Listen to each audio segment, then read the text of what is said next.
yang betul. Pernah nggak anggota LPSK juga minta perlindungan? Jauh dibanding kalau anggota LPSK yang minta perlindungan, siapa yang dilindungi? Pertanyaannya beda nih Kak. Kalau pertanyaannya apakah tugas LPSK pernah meminta perlindungan juga, jawabannya nggak pernah Kak.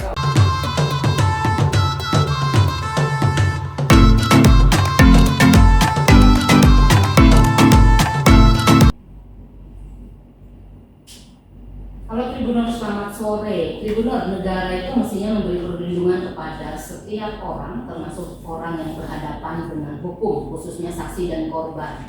Dan kehadiran negara itu salah satunya dalam bentuk lembaga perlindungan saksi korban, itu biasa disingkat LPSK. Nah, Tribunal apa sih sebenarnya peran LPSK? Terus bagaimana bentuk perlindungannya terhadap saksi dan korban? Proses permintaan pendampingannya bagaimana? Maka hari ini tanggal 16 Juni 2022 bersama saya Novemi Leon Novel dalam acara podcast Pos Kupang Tribun Network, kami menghadirkan dua narasumber yang luar biasa yang datang dari Jakarta, yaitu teman-teman LPSK, Lembaga Perlindungan Saksi Korban. Ada Kakak Abdanef Jopa, Sarjana Hukum, selaku tenaga ahli LPSK Biro Pemenuhan Hak Saksi dan Korban. Selamat sore Kak Danef. Selamat sore Tribuners. Ya. Dan satu lagi Kakak Ali Nur Sahid, Sarjana Hukum Internasional. Apa sih? Sarjana Hukum Islam NIK, selaku tenaga ahli LPSK Biro Hukum Kerjasama dan Humas. Selamat sore Kakak Ali. Selamat sore Tribuners. Dan Tribuners, kita akan berbincang 1 jam ke depan nih. Tribuners bisa berinteraksi bersama kita, bisa mengajukan pertanyaan, mengomentari apa materi yang ada saat ini, dan kami akan membahas soal perlindungan saksi dan korban LPSK bicara. Ini juga ada kaitan dengan kasus kematian Astrid dan Rahel. Kakak Ali dan Kakak Danef sudah berapa lama sih di Kupang? Ini apa tujuannya ke Kupang apa nih? Jangan sampai ada ini dampingi juga dalam perkara di persidangan Astrid dan Rahel ya Kakak Danef. Boleh bocoran dikit? Iya baik, terima kasih, selamat sore teman-teman semua. Kalau agenda utama tim LPSK datang ke Kupang dalam kegiatan kali ini sebetulnya mau menjajakan dan mengenalkan program perlindungan berbasis komunitas sahabat saksi korban. Sebetulnya itu. Kenapa kemudian misalnya di NTT, karena memang salah satu wilayah yang LPSK beberapa kali melakukan kegiatan-kegiatan perlindungan di wilayah NTT. Yang kedua, ya banyak kasus misalnya trafficking, kita tahu basisnya di NTT cukup besar. Kedua, penganiayaan, kekerasan anak terakhir ini 3 tahun angkanya cukup naik. 3 tahun ya? Nanti kita bahas ya Kak Danef ya. Ya itu yang kemudian kami mau mencoba membuka komunikasi, kira-kira LPSK memang dalam melakukan perlindungan pastinya butuh kerjasama dengan komunitas. Kak Danef, kembali pertanyaan saya tadi yang pertama kemarin, apakah juga ada kedatangannya ini juga untuk melindungi saksi dari perkara Astrid dan Rahel dengan terdakwa Rani? Ada tim lain sebetulnya. Ada tim lain ya, berbarengan ya. Oke, baik.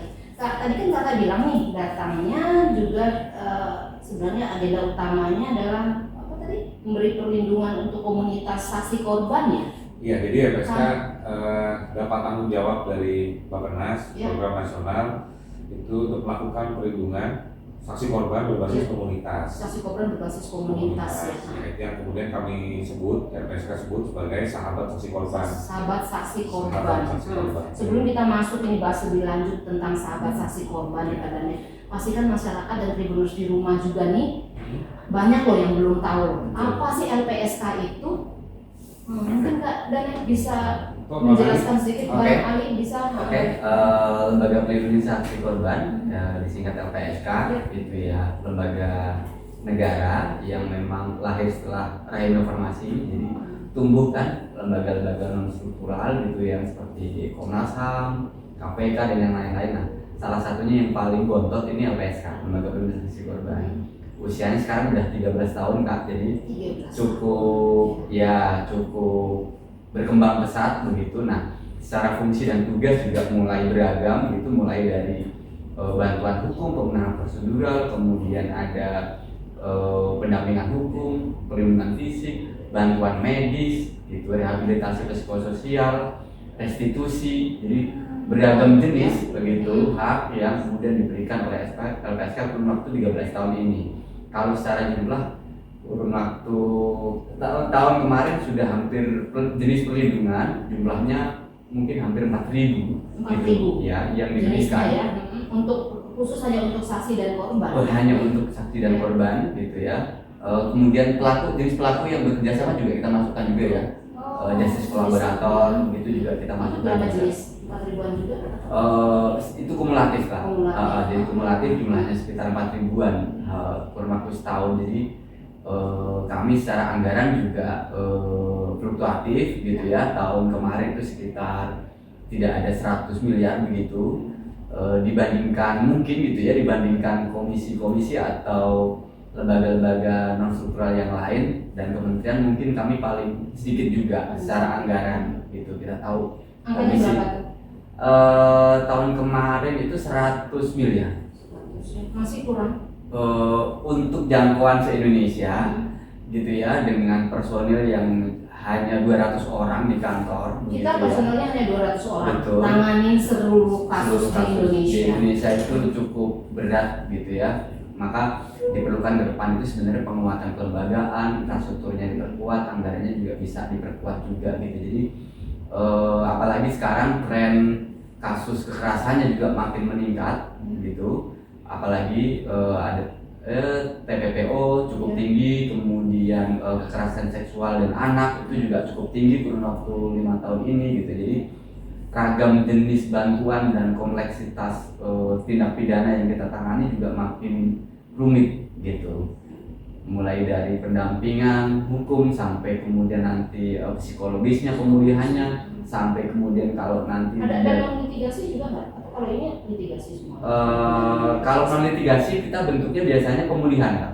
Pemulihan. Ya, yang pemulihan itu misalnya gimana caranya sebagai korban dia bisa pulih pasca menghadapi tindak pidana yang dihadapi. Itu biasanya kita bungkusnya adalah program psikososial namanya begitu. Jadi bagaimana dia bisa reintegrasi secara baik itu secara ekonomi dia juga cukup, secara sosial dia didukung oleh lingkungan, gitu-gitu. Itu juga cukup berat juga bagi kami, meskipun program itu cukup hanya di beberapa kasus tertentu yang bisa kita tangani, misalnya untuk pelanggaran HAM berat itu psikososialnya memang kita prioritaskan. 2 tahun terakhir ini ada pelanggaran HAM berat?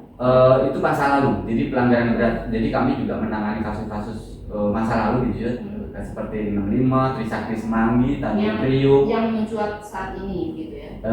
Peristiwanya masa lalu, iya. Tapi korbannya kan masih hidup sampai saat ini Kak. Jadi pemulihan itu. Betul. Jadi pemulihan untuk korban pelanggaran HAM berat masa lalu itu juga kita atasi gitu. Kalau misalnya Komnas HAM itu penyelidikannya, iya.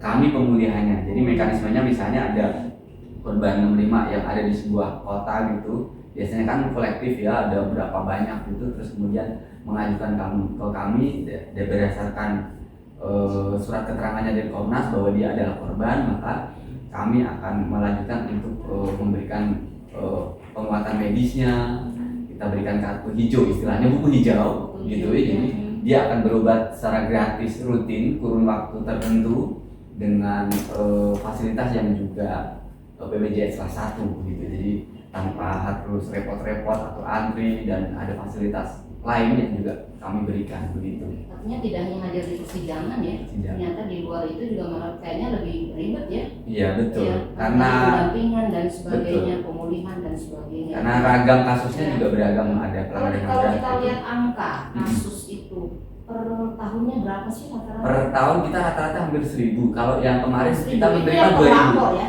Orang yang melapor untuk 2021 itu hampir 2.000. Kalau 2022 posisi Juni posisi sekarang sudah berapa? Posisi sekarang, nah sekarang malah justru meningkat karena terkait soal perbankan, kejahatan perbankan. Itu kan banyak berarti penipuan apa macam-macam. Bidang bidang yang ditangani oleh LPSK apakah hanya kasus TPPO itu atau semua? Ada 9 tindak pidana prioritas. Seperti apa aja, Kak? Itu ada pelanggaran HAM berat, kemudian korupsi, kemudian terorisme, korban terorisme juga kita atasi, kemudian kekerasan perempuan dan anak, kemudian tindak pidana penyiksaan, penganiayaan berat, sampai tindak pidana lain.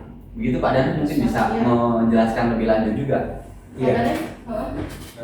Banyak sekali 9 ini, kepayahan nggak?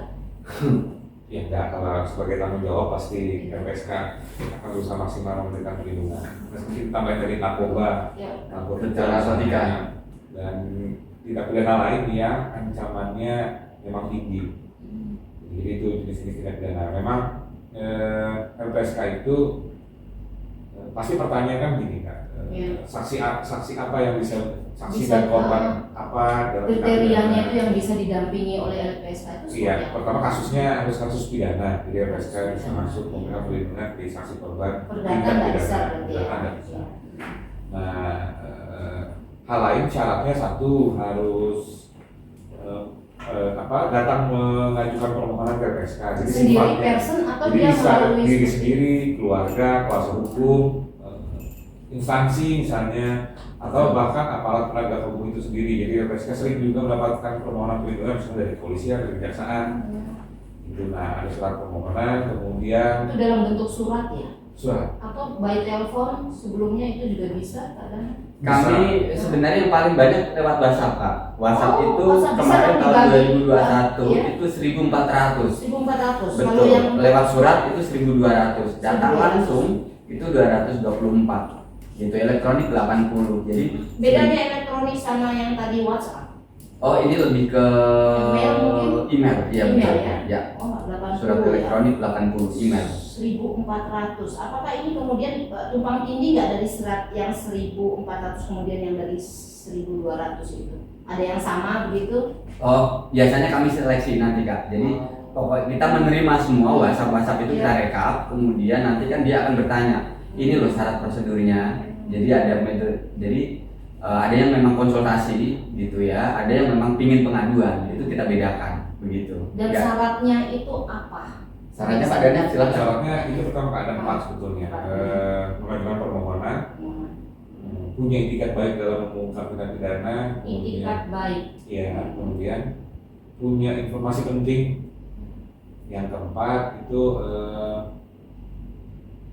tingkat ancaman, adanya tingkat ancaman. Tingkat ancaman ini ancaman hukumannya atau ancaman orang Ancaman terhadap jiwa. Oh, Ancaman intimidasi dan terhadap sebagainya jiwa. gitu Betul, ya. ancaman. Ancaman jiwa. Tapi- Kak, kadang itikat baik dalam apa? Tindak pidana itu maksudnya seperti apa? Misalnya gini Kak, misalnya dalam kasus korupsi nih, Iya. kita sekarang di dalam beberapa tahun terakhir kita kenal ada posisi misalnya justice kolaborator atau saksi pelaku yang bekerja sama.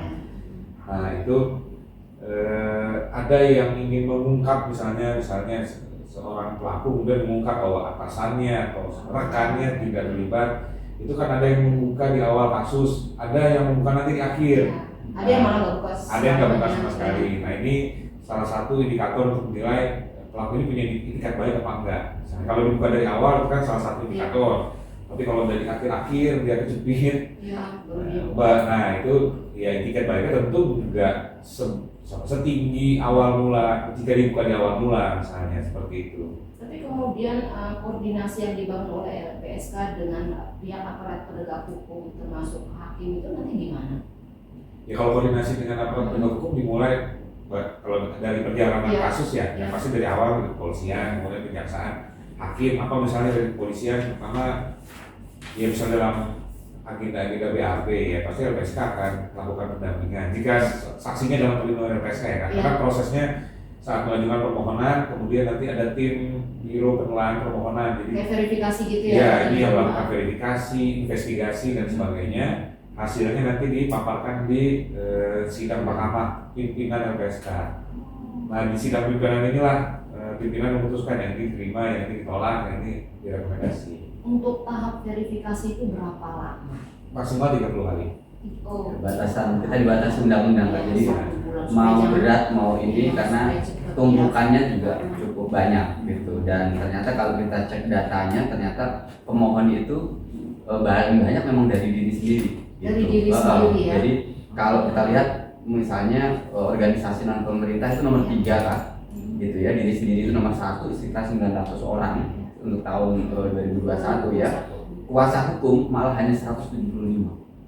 Enggak Gitu. sampai separuh. Ya, jadi memang kesadaran masyarakat gitu ya untuk mau melaporkan atau meminta perlindungan, memohon soal perlindungan itu cukup tinggi dari diri Dari sendiri. 900 itu menariknya Ya. yang melapor itu Kak Ali. Ya. Dari Indonesia Timur berapa persennya? Kalau Indonesia Timur sebenarnya kalau di khususnya untuk NTT itu kalau di laporan kami terakhir peringkatnya nomor 10 Kak. Nomor 10. 10, nomor 1 itu Dan Jawa Barat. Ini Jawa Barat. Jawa Barat ya. Hmm. Jumlah TPPO-nya kan tinggi. Ya. Perdagangan orang apa macam-macam tinggi dan KS juga tinggi. Jadi nomor Urutan 10 satunya dari berapa? 100 atau berapa? dari 30 semua provinsi kita rekap gitu.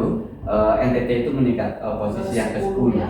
Kebanyakan yang meminta perlindungan Nah, kasus untuk kasusnya sendiri itu kebanyakan di kasus tindak pidana lain, TPPO nomor 2 perdagangan orang, kemudian yang satu. penyiksaan cukup tinggi Kak, ada 22 ternyata gitu.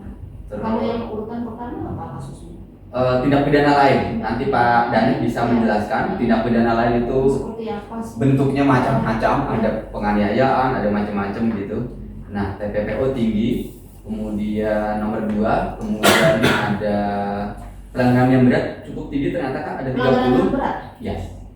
Jadi korban 65 yang di NTT juga mendapatkan Apa semua pelanggaran HAM yang di NTT itu terkait kasus 65 atau ada kasus baru? Nggak ada yang ini yang lama, nggak ada yang baru. Penyiksaan cukup tinggi juga Kak, nomor 4 itu 22. Silakan Pak Danes.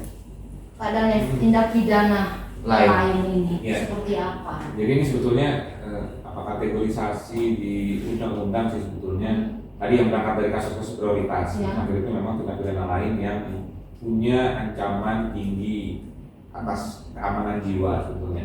Nah, kasus ini tuh apa aja sih? Misalnya kasus tindak pidana penganiayaan, percobaan pembunuhan, kasus pembunuhan. Itu ini yang kami kategori sebagai tindak pidana lain, tapi punya tingkat ancaman jiwa yang tinggi buat saksi dan korbannya.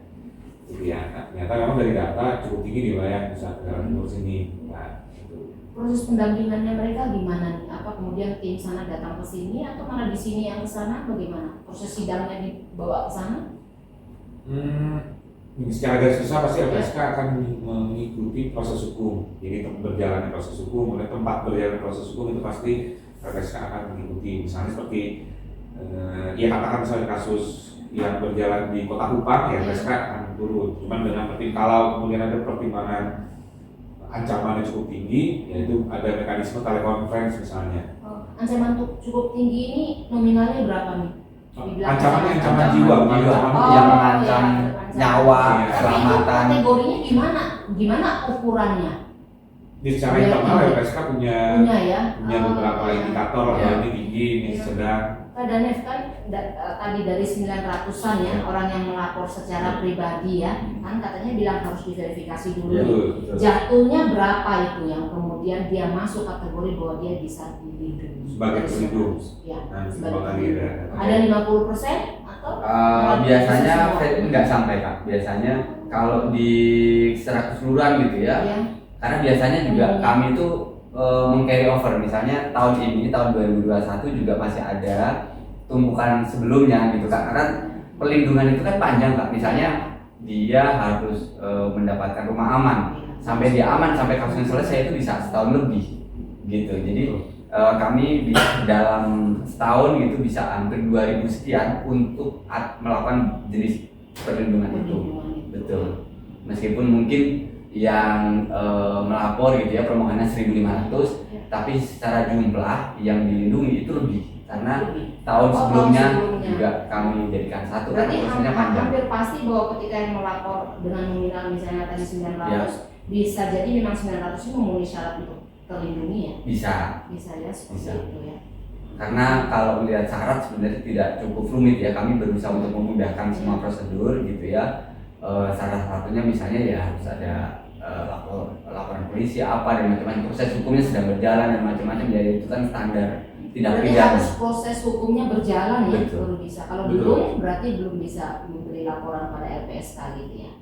Tidak selalu, maksudnya gini Tidak kan, selalu. dengan adanya LP itu kan kemudian pemberian status sebagai saksi dan korban itu dalam tindak pidana biasanya kalau nggak diberikan teman-teman kepolisian, KPK misalnya dalam kasus korupsi. Nah itu yang kemudian menjadi salah satu dasar bahwa benar si A misalnya menjadi saksi atau korban. Nah berangkat dari situ kemudian jika memenuhi syarat LPSK akan melakukan perlindungan atau pendampingan. Nah kalau pertanyaan kakak, kalau proses hukumnya berjalan, nah diskusi luas lagi nih banyak faktor. Apa faktor teknis misalnya memang sulit pembuktian, atau misalnya kasus tidak berjalan karena ya dalam beberapa kasus mungkin ada tekanan politis misalnya sehingga membuat kasus sulit berjalan. Nah itu diskusi sepanjang lagi. Tapi ada dong seperti begitu, pernah ngalamin nggak tekanan dari luar politis?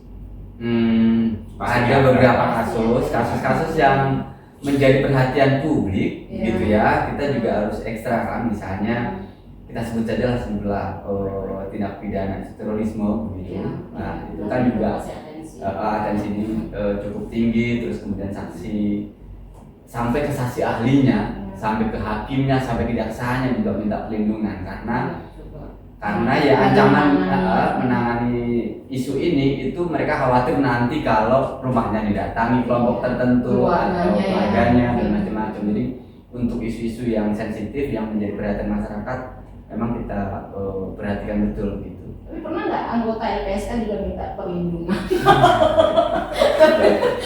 Kalau dibanding kalau anggota LPSK yang minta perlindungan, siapa yang lindungi? Pertanyaannya beda nih kan. Kalau pertanyaannya apakah petugas LPSK pernah meminta perlindungan juga, jawabannya nggak pernah kan. Tapi apa kalau petugas LPSK mendapatkan ancaman? Ancaman ya. Jadi kayak gitu berarti tangannya gimana? Penanganannya gimana? Satu, secara lembaga kan kerja-kerja LPSK dilindungi undang-undang. Di bawah sebetulnya kegiatan pendampingan atau perlindungan itu yang menjalankan undang-undang. Yang kedua, ya kami ada mekanisme secara internal sebetulnya kalau ada ancaman-ancaman. Jadi kalau petugas LPSK khususnya yang bergerak di lapangan gitu ya, memberikan perlindungan, pendampingan, yaitu memang sudah dapat beberapa pelatihan khusus lah menghadapi ancaman di Pernah punya pengalaman kadang bisa dibagi? Beberapa misalnya didatangi massa,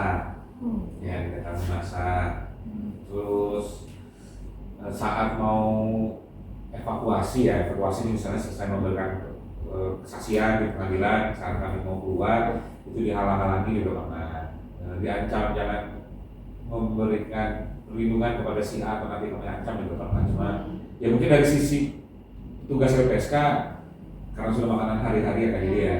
Karena sanggaran dan pengalaman sudah banyak jadi kali ya termasuk sebenarnya kalau yang agak unik di kami ini, kalau permohonan perlindungan kalau dari instansi negara cukup tinggi Kak. Misalnya ya, kalau di data 2021 itu dari kepolisian 206 Pak. Kepolisian. Oke, kemudian instansi pemerintah itu 97, kejaksaan 70 Pak. KPK kosong. KPK sebelumnya ada, tahun lalu itu tahun 2020 itu ada 2. Ini 2021 ya? Ya ini 21. 206. Betul.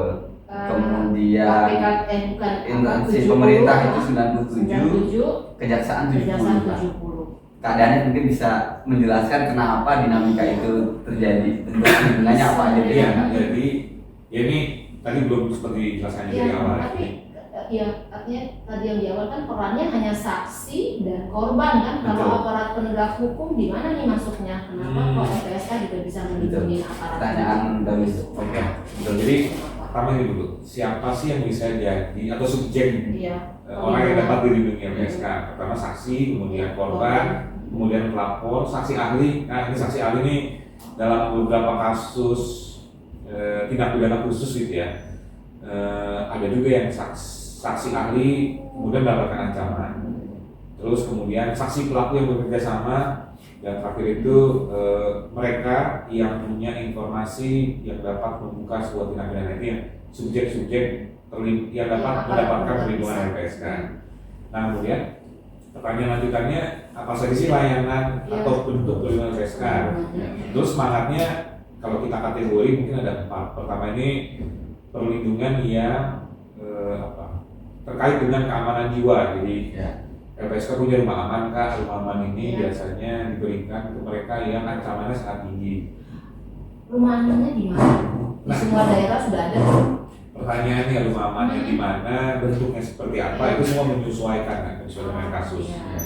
Ya mungkin bisa di sini, bisa di Jakarta, bisa di kota lain yang LPSK nilai aman. Karena rumah aman ini karena rahasia pun secara internal kami jika tim A yang menangani, tim B misalnya juga nggak tahu informasi rumah aman di mana. Karena kan memang tidak bisa tidak bisa terekspos. Yang kedua misalnya pengawalan melekat. Nah LPSK ini kebetulan ada, saya lupa jumlah terakhirnya, cuman ada, kalau saya tidak salah sih ada 40 teman-teman anggota Polri yang di BKO di LPSK. Ada anggota Polri. Itu tadi yang pertama tuh, kan tadi Kak Dani bilang ada 4, itu yang pertama tentang keamanan jiwa. Betul, itu keamanan jiwa.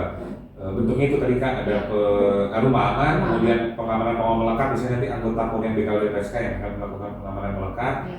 Kemudian pendampingan saat persidangan. Nah itu satu, itu yang klaster perlindungan terhadap diri atas ancaman. Kemudian ada LPSK juga punya tanggung jawab pemulihan, jadi pemulihan medis, psikologis, psikososial. Kemudian hal-hal yang terkait dengan ganti kerugian. Nah ini mungkin yang belum banyak loh. Restitusi dan kompensasi. Nah terakhir ya restitusi juga dapat penguatan, kan ada undang-undang TPKS 12/2022 yang baru itu kita menyambut baik. Makin mendapatkan penguatan lah restitusi ini. Jadi fungsi LPSK itu sebagai tim, sebagai lembaga yang menilai besaran angka yang wajar atau layak. Jadi pihak LPSK nanti yang akan menghitung gitu untuk restitusinya. Iya betul. Jadi kami malah membuat tim khusus restitusi internal. Itu juga apakah pengajuan dari para pihak itu? Nah ini salah satunya pengajuan dari APH tinggi, salah satunya mereka mengajukan restitusi misalnya dan pendampingan. Jadi mereka meminta bantuan LPSK untuk menghitung begitu kan?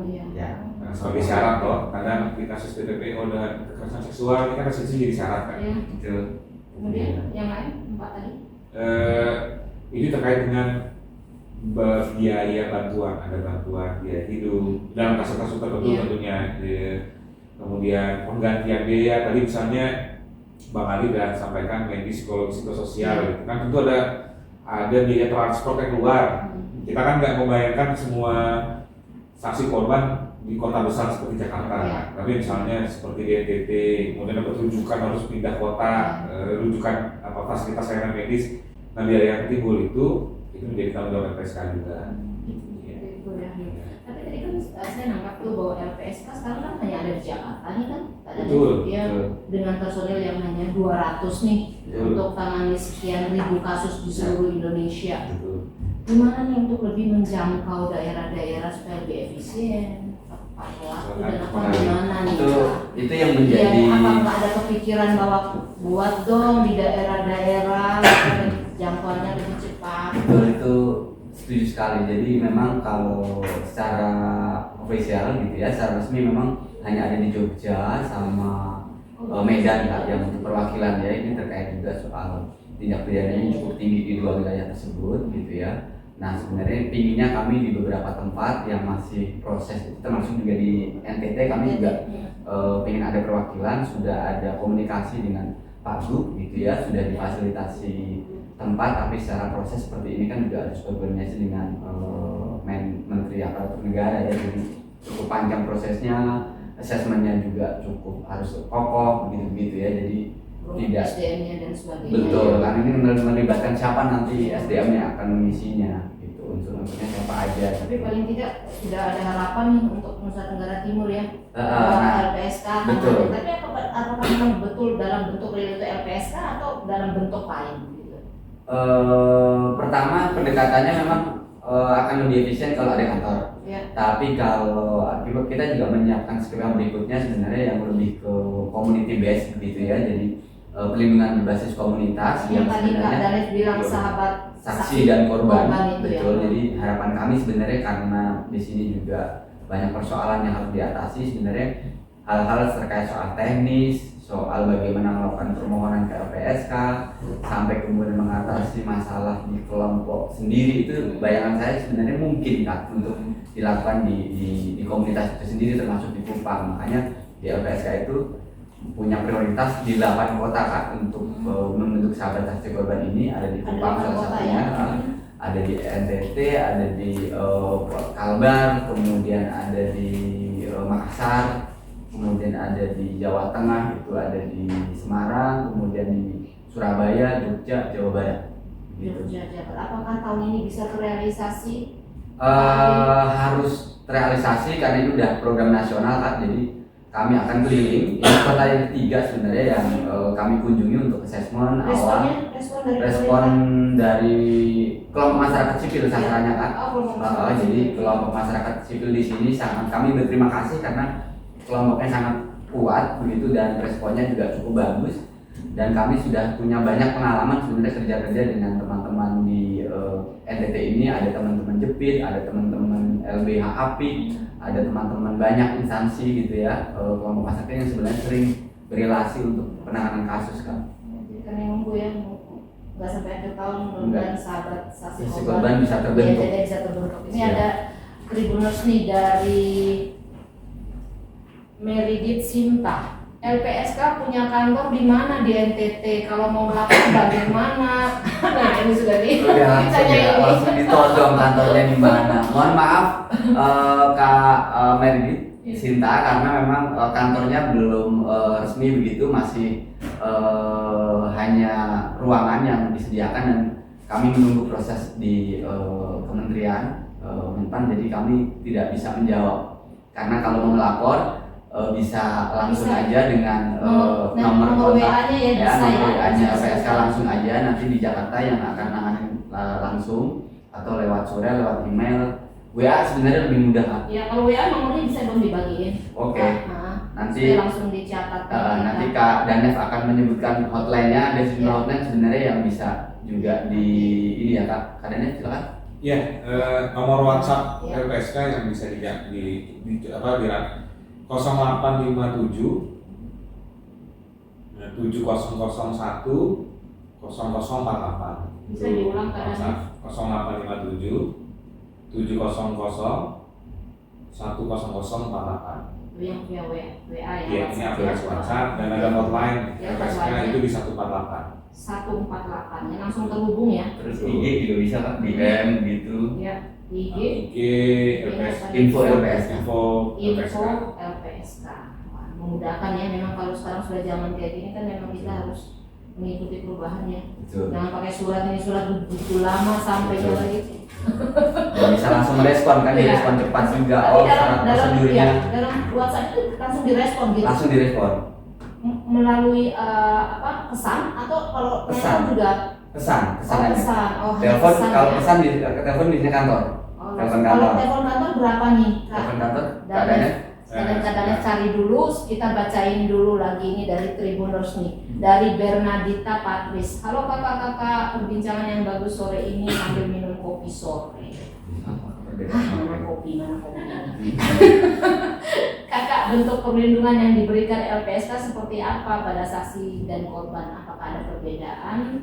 Nah, tadi keadaannya sudah jelasin sebenarnya, tapi mungkin bisa dipertegaskan. Apa ada perbedaan nih perlindungan antara korban dan perlindungan terhadap saksi? Iya, balik lagi perlindungan LPSK pasti menyesuaikan menyesuaikan tingkat ancaman. Ya. Masing-masing kasus, masing-masing saksi ataupun masing-masing korban itu pasti punya tingkat ancaman yang berbeda, itu satu.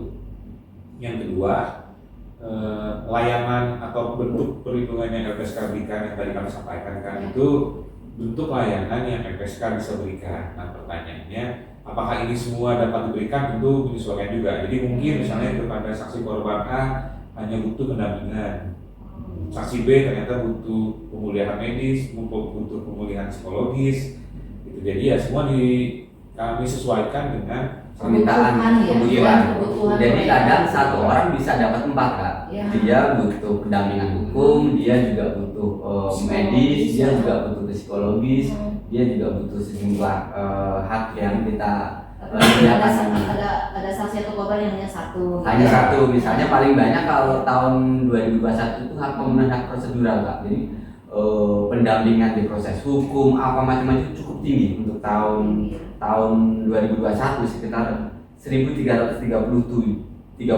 Kak untuk pemenuhan prosedural, dan itu untuk tindak pidana kekerasan seksual paling tinggi Kak, 500 orang 2021.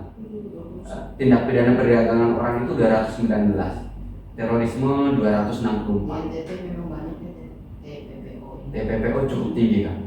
ya. Pak Danes, kalau Pak Danes melihat Undang-Undang 12 2022 ini, Undang-Undang Tindak Pidana Kekerasan Seksual, gimana ini dalam hal untuk mendukung kerja-kerja LPSK? Ya, pertama kita bersyukur pertama gini, Undang-Undang PPKS yang baru ini mengumpulkan semua jenis tindak pidana kekerasan seksual. Sebelumnya kan mungkin terbagi ya, pemerkosaan misalnya di kitab undang-undang hukum pidana misalnya, kemudian pencabulan itu lebih banyak dikhususkan ke anak misalnya, atau misalnya kasus-kasus kekerasan seksual yang melalui ITE, itu ada Ya. ITE. Nah, Itu ada juga ya diatur ya di Undang-Undang. nah ini semua sekarang masuk nih di Undang-Undang PPKS. Saya dengar kayaknya ada 9 ya. Kalau saya tidak salah ada 11. 11 ya. Kalau saya tidak ada 11, itu satu. Jadi kalau dulu itu database kalau ada pertanyaan berapa banyak sih jenis tindak pidana dan ada berapa banyak korbannya, ini pasti LPSK atau teman-teman di Komnas Perempuan atau di teman-teman KPAI misalnya atau Kemen PPA itu pasti punya data yang mungkin berbeda, karena kalau basisnya jenis tindak pidana ini kadang nggak menggambarkan kan. Jadi LPSK juga dulu pernah ada kasus misalnya kekerasan seksual basisnya ITE misalnya, ini kenalan dari Facebook atau dari sosial media. Nah itu kan hilang kekerasan seksualnya karena terregistrasinya misalnya basis kasus, oh ini undang-undang ITE. Nah dengan semua dikumpulkan dan masuk jadi satu di undang PPKS ini, artinya semua tindak pidana atau perbuatan yang dinilai sebagai entah itu perbuatan cabul atau kekerasan seksual itu sudah terkumpul di satu undang-undang. Memudahkan kerja LPSK. Dan memudahkan kerja LPSK. Yang kedua ada LPSK diberikan tanggung jawab lebih, misalnya kalau kita baca di bab baik dari penyelidikan, penuntutan sampai pemanggilan di pengadilan, semua ada syarat misalnya dibuka kemungkinan jika saksi korbannya dalam keadaan tertentu dan tidak dapat memberikan keterangan, LPSK, majelis hakim atau penyidik atau jaksa patut mempertimbangkan usulan atau saran atau rekomendasi LPSK. Itu tanggung jawab kami yang lain. Yang lainnya restitusi juga dibuka. Dan yang paling penting itu ini Kak, ada yang diatur soal dana korban. Apa korban? Dana korban. Dana korban. Dana Itu korban. beda Jadi, dengan restitusi. Nah tadi. itu berangkat dari gini Kak, restitusi ini kemudian angka nanti mungkin Bang Ali juga ada datanya. Restitusi ini kan mekanisme pembayaran ganti rugi yang dibayarkan pelaku. Nah ternyata aplikasinya banyak kemudian yang pelaku tidak mampu membayar. Itu gimana tuh kan banyak kasus kita di sini. Betul. Kalau lihat berdasarkan data bayar, Kak. kemudian siapa Betul, yang betul. menanggung, apa orang tuanya, keluarganya. Betul. Berdasarkan data tahun 2021 itu LPSK untuk restitusi untuk kekerasan seksual Ya. dan anak Kak, itu mengajukan restitusi hampir 3 miliar Kak. 3 miliar. Oke. Nah, Yang tapi yang direlasi- dari jumlah tersebut hanya sekitar 743 juta yang masuk dalam tuntutan jaksa. Oke. yang Masuk dalam tuntutan jaksa. Yang dibayarkan pelaku lebih sedikit lagi, Kak. 425 juta. Apa ini berarti aparat penegak hukum belum intens, belum lama, belum ini terhadap restitusi ini? Kan tadi gimana? Sebetulnya sih makin kesini kesadaran teman-teman aparat penegak hukum soal restitusi makin meningkat kan. Cuman kalau output dari restitusi ini kan pembayarannya, Ya. pembayaran dari seorang pelaku ke korban. Nah ini yang dia dengan alasan tidak punya uang. Ya kemudian tidak digantikan misalnya dengan hukuman subsidiar 3 bulan. Jadi misalnya Ya. pelaku A diputus restitusi sebesar 100 juta, subsidiar 3 bulan. Ya akhirnya semua rata-rata pasti lebih milih Iya, subsidiar itu. Ya. Tapi apakah ini tidak ada peluang untuk negara menangani ini? Nah ini kemudian diakomodir di Undang-Undang PPKS ya. Jadi ada restitusi jika nilainya tidak mencukupi, kemudian ada kompensasi yang dibayarkan negara. Itu satu. Yang kedua ada mekanisme dana korban. Nah tapi memang Tapi betul harus dilihat dulu ya benar-benar pelakunya memang nggak bisa membayar atau Betul. jangan pura-pura nggak bisa, Betul. nggak mampu, Nah, akhirnya memang. negara menangani. karena memang mirisnya Ya. rata-rata pelaku kekerasan seksual itu biasanya secara ekonomi di bawah rata-rata. Walaupun ada juga ya. Ada juga. Tapi jumlahnya sedikit ya. Nah ini ada lagi nih tribunus dari Cindy Claudia Nona. Pernah dapat ancaman pembunuhan atau teror begitu kah om-om dari LPSK? Om. Mengingat pasti ada saksi atau korban yang kasusnya mendapat banyak atensi publik. Ya, ini juga sudah dijelaskan. Tadi ya. sudah dijelaskan. Berarti apakah kalau ancaman pembunuhan kita bisa lapor nih? Iya. Nah, gimana kak? Gak ada dari Saya klarifikasi dulu soal om-om. diksi umum sekarang nih Iya. kayaknya negatif. Negatif. Yang kedua, saya nggak tahu maksud pertanyaannya ya. Coba kalau dibaca, apakah LPSK pernah mendapatkan teror, ancaman dan pembunuhan tadi Iya. sudah kami share. Yang kemudian, apakah kalau dalam menjadi saksi dalam kasus pembunuhan itu bisa dilindungi LPSK? Balik lagi tadi syarat-syarat perlindungan. Yang penting ya perlindungan ini kemudian sifatnya sukarela. Jadi pasti soalnya dalam beberapa kesempatan banyak pertanyaan misalnya, loh kenapa LPSK harus ada permohonan dulu sih? Gitu. Ya, Kenapa kenapa LPSK nggak tidak bisa datang langsung langsung ya? ambil? Hmm. Jadi memang di mekanismenya kemudian diatur permohonan kami karena satu sisi perlindungannya sifatnya sukarela kan, sukarela. Kami nggak mungkin melindungi orang yang tidak mau bersaksi, yang ada nanti kualitas keterangannya misalnya 100 poin karena dia tidak sukarela hanya 50, toh buat apa misalnya kan. Tapi kalau mereka punya teman-teman saksi atau korban punya keinginan membongkar kasus dan takut, itu yang ada LPSK di sini. Nah, Dan untuk menjangkau itu sebenarnya menambahkan tadi lagi, catatan ya. sebenarnya mekanisme kalau tadi sukarela, Ya. ada mekanisme kami di yang berikutnya juga proaktif, Pak. Proaktif. Jadi eh, siapa yang proaktif nih? Kita LPSK kalau Oh. misalnya untuk perkara langkat misalnya itu kan ada tiba-tiba ada perkara itu muncul di publik Iya. gitu ya, tiba-tiba ada kerangkeng Iya, di iya. rumah Itu apa langsung macam-macam. ya bisa Itu kita bisa jemput bola ya. betul, berarti. jemput bola juga kami lakukan di sejumlah kasus gitu. Tapi kalau tidak ada sebenarnya pemaksaan ya terhadap tidak ada pemaksaan, Oh, biasanya kami oh. tawarkan Ya. kamu mau memohonkan pelindungan atau tidak. Kalau tidak ya juga nggak Berarti apa-apa, artinya gitu. tetap dia membuat permohonan Betul. walaupun kita jemput bola. Betul, karena ya nggak bisa kalau Iya. meminta tanpa keikhlasan Iya, gitu iya. ya, karena kerelaan, karena unsur keterangan kan juga harus kerelaan juga Pak. Jadi emang misalnya nanti teman-teman saksi korban yang mengajukan permohonan mereka akan menuliskan keterangan apa yang mereka tahu. Ya. Nah itu yang menjadi salah satunya dasar kegiatan LPSK. Kita lihat nanti di BAP-nya keterangan sama nggak atau nanti Iya. saat sidang sama nggak. Betul. Karena bisa saja juga kan ada orang juga yang Berubah. lain atau Betul. bisa juga Betul. pernah nggak ketemu orang kayak gitu kakak? Nah kalau ini kan kasus hukum ya Kak, Iya. pasti banyak sekali Iya. gitu ya, banyak Mungkin unsur yang terlibat kan Jadi bahwa ada. saya bisa memberikan kesaksian ini padahal Betul. Iya. Padahal enggak atau istilahnya prank iya, gitu-gitu ya. Tidak malah dipakai oleh pihak tertentu Betul. ini supaya Nah itu memberikan kan keterangan itu dan nilai sebagainya. itikat baiknya kan. Betul. itikat Tidak baiknya, memenuhi ya. itikat baik. Tapi kan kemudian nanti dia diproses juga nggak? Karena Dihentikan. memberikan keterangan palsu dan sebagainya bisa nggak? Ya langkah LPSK pertama tentunya menghentikan perlindungan. Oh, iya. Jadi kalau ada laporan balik terhadap dia karena dia seorang saksi yang tidak punya itikat baik, dia menjadi tanggung jawab. Tapi dia nanti muncul di pengadilan nggak? Saksi-saksi atau yang dilindungi oleh LPSK? Muncul. Dimunculkan. Muncul. Secara fisik gitu. Secara fisik. Oh, saya pikir Ya itu ada. tergantung kalau pertanyaannya. Mungkin kalau kita bicara sebelum zaman COVID, Iya. nah, itu persidangan kan berlangsung reguler, Iya. artinya orang harus datang. Hmm. Nah kemudian 3 tahun ini kita banyak belajar, salah satunya sidang itu bisa melalui telekonferensi. Ya. Gitu. Nah sekarang masih ada beberapa daerah yang setengah-setengah, setengah telekonferensi, setengah fisik. Tapi kami kembalikan ke kebutuhan majelis hakim misalnya. Kak, pasti ada kendala nih tantangan nih. Ya.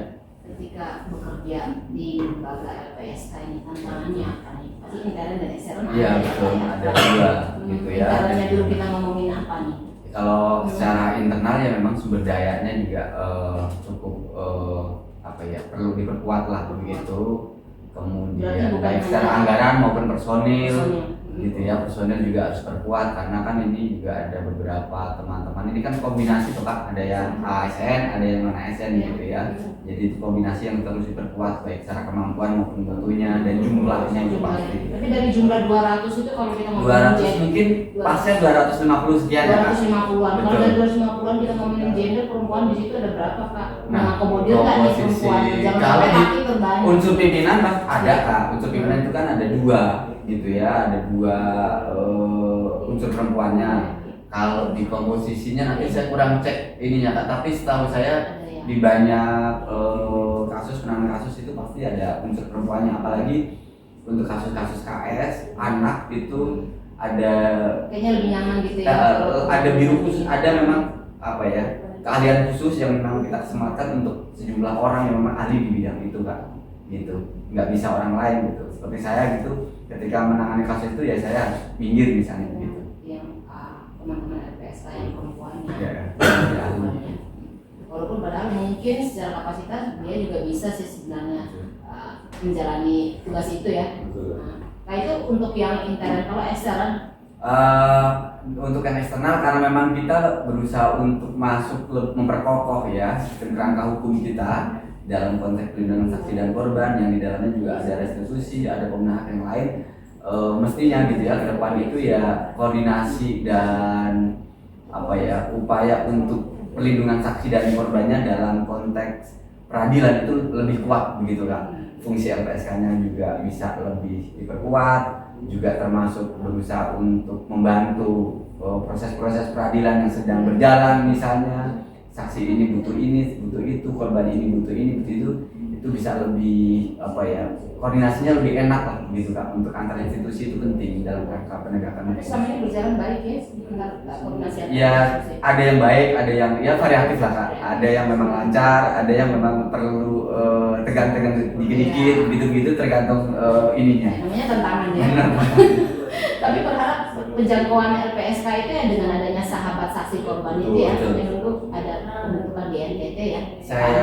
Saya pinginnya juga bisa bekerja sama dengan seluruh teman-teman media di sini. Kami juga butuh dukungan dari teman-teman media, kelompok masyarakat sipil, tokoh-tokoh. Jadi rencananya komunitas rencananya bulan depan insya Allah kami akan datang. Kemudian kita akan menggelar apa ya, pendaftaran atau menggelar acara sahabat saksi dan korban begitu di sini dan Bisa ya. apa tribuners begitu ya yang berminat untuk bergabung silakan. Bulan depan kita akan siapkan acara yang menarik, ada pagelaran budaya Persyaratannya musik. apa semuanya Nanti bisa nanti kita akan Ya. sebutkan di bulan depan aja. Bulan depan. Waktu dan tempat menyusul. Menyusul Waktu dan ya. tempat menyusul. Jadi ada peluang nih Tribuners untuk bisa mendaftar menjadi bagian dari LPSK dengan nama sahabat saksi korban ya, seperti itu. Kak Danif dan Kak Ali, kemarin yang kasus Asli dan lain ini juga ada pendampingannya dari LPSK ya? Betul. Ada ya? Betul, Kak Danif. Pendampingannya seperti apa tuh Kak? Apa korban juga atau hanya saksi Kak Danif? Ya, ini karena kasusnya masih berjalan ya kan, Iya. LPSK belum bisa buka semua Iya. informasi. Tapi intinya saksi dan korban yang ada dalam proses hukum ini ada beberapa yang saat ini dalam perlindungan LPSK. Dari perlindungan LPSK. Semoga mereka bisa memberikan keterangan yang benar ya, sehingga kasus ini bisa berjalan dengan baik ya, Kak Ali dan Ya, Kak betul. Danif. Siap. Ini closing statementnya sekarang. Kak Ali, Ya. mungkin pesannya apa nih buat Pesan saksi saya, korban atau dengan masyarakat? saya berharap Hmm. apa ya, upaya perlindungan itu bisa dilakukan secara kolektif bersama gitu seluruh unsur, sehingga teman-teman yang apa ya, orang itu tidak takut lagi untuk melaporkan peristiwa tindak pidana, juga tahu akan hak-haknya bahwa menjadi saksi dan korban itu ada haknya loh. Dia juga berhak untuk aman, dia juga berhak untuk pulih, dia juga berhak untuk mendapatkan kompensasi kalau dia menjadi korban, dan hak-hak yang lain itu saya kira perlu diketahui begitu. Sekaligus tugas LPSK adalah memberikan hak-hak tersebut yang memang menjadi Perlindungan itu ya, perlindungan dan mereka saksi tidak korban. perlu takut untuk melapor dan Betul. pasti akan terlindungi ya, Betul. kali ya. Keadaannya apa nih Sebetulnya pesan? tadi Hmm. hampir mirip, cuma udah Iya. diambil Bang Ali dulu. Tapi kalau saya gini, secara tugas dan tanggung jawab perlindungan saksi dan korban betul ada di LPSK sebagai lembaga negara. Tapi secara sosiologis korban ini butuh bantuan tuh cepat, butuh lingkungan yang mendukung, butuh keluarga, lingkungan terdekat yang mau mendengarkan, mau membela, mau bersama-sama memulihkan. Dan hanya secara sosiologis ya tanggung jawab untuk saksi dan korban itu tanggung jawab bersama ya, keluarga dan anggota masyarakat sekitar kadang. Kalau bukan orang yang di sebelahnya, siapa lagi yang mau melaporkan? Termasuk teman-teman media Ya. yang harus berkoordinasi dengan kita kalau melihat, karena yang ujung tombak informasi kan sebenarnya teman-teman media yang bisa mengabarkan kami untuk LPSK proaktif dong, ini perkaranya penting nih, gitu itu kan juga Di sini ada yang butuh nih. betul. Dan media juga berharap LPSK bisa terbuka ya. Betul. Dan kita bisa bersama-sama untuk Amin. amin ya. Ya. Baik Kak Danes dan Kak Ali, terima kasih Terima nih kasih, sudah terima datangnya kasih, ke Mbak podcast Iqbal. Pos Kupang. Saya atas nama manajemen mengucapkan terima kasih dan salam sayang kami buat teman-teman LPSK di Jakarta dan pimpinan juga ya. Siap. Dan jangan bosan-bosan untuk kalau kami panggil ke sini. Oh, Siap. Jarak jauh, dan kami di Jakarta juga siap Kita bisa untuk dipanggil. di Zoom. Betul. Iya. Dan kita bahas kasus yang lain-lain. Betul. Baik. Ya, terima kasih. Baik, Tribuners, berusaha melindungi diri sendiri itu adalah bentuk pertahanan diri, tapi melindungi orang lain adalah sikap kepahlawanan. Dan kita berharap agar LPSK bisa terus menjadi pahlawan untuk setiap saksi dan korban yang membutuhkan perlindungan, agar mereka tidak lagi memiliki rasa takut dan terintimidasi untuk bisa bersuara lantang tentang kebenaran dan penegakan hukum. Saya Novel, podcast Pos Kupang, dan Kak Danef serta Kak Ali mengucapkan pamit undur. Terima kasih. Terima kasih.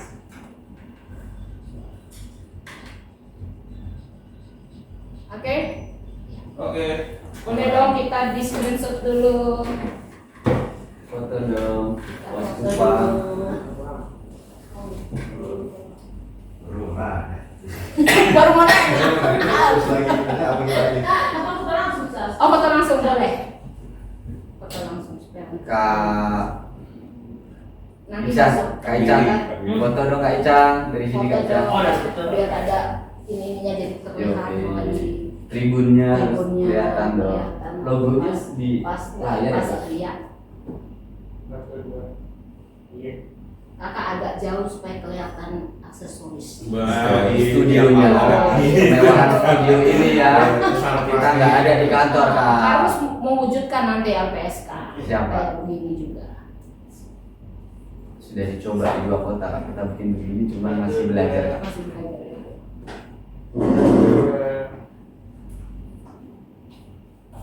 Apa? Tribun itu apa Kak? Logonya Kita apa? Pos Kupang gini, Oh, gini. L, the L. next level. Oke. Oh, artinya itu. Tapi kanan ya, L, the next level. Selalu di level tertentu. 1, Bisa. 2, 3. Lagi 1, 2, 3. Kakak berdua masuk dong. Ayo, Yuk, Kak. bareng-bareng. Ayo. Ayo. Bapak Billy. Ayo Kak, satu di sini, satu di Ayo sini. Bapak. Ayo Kakak. Kakak, ayo Kakak. Satu di sini dan di Ayo. sini. Aman. Bapak Ica. Bapak Ica, Ayolah. Bapak Ica. Di sini satu di sana. Kalau ini juga nggak apa-apa. Buka mas. Buka maskernya. Ya, Iksan SS dulu ya. Oke. Iksan. kamera, Bapak. Kita. Kamu duluan ya. Ya. Kak sini ya, Kak sini duluan. Oh, di atas. 1, 2, 1, 2. Tangan Islam. 1, 2, 3. Lagi 1, 2, 1, 2, 3. Dan kita sarang yuk. Sarang yuk. Sarang tahun. Oke deh. Oke. Di mana kamera yang Iksan? Oke, kamera bawah. 3, 2. Oke. Ini yang nanti muncul di cetak besok. Makasih Kak Novi. Makasih ya. Makasih, Kak. Nanti besok ada eksklusif ini atau ini rusak? Ada. Oh, berarti Kak. yang ini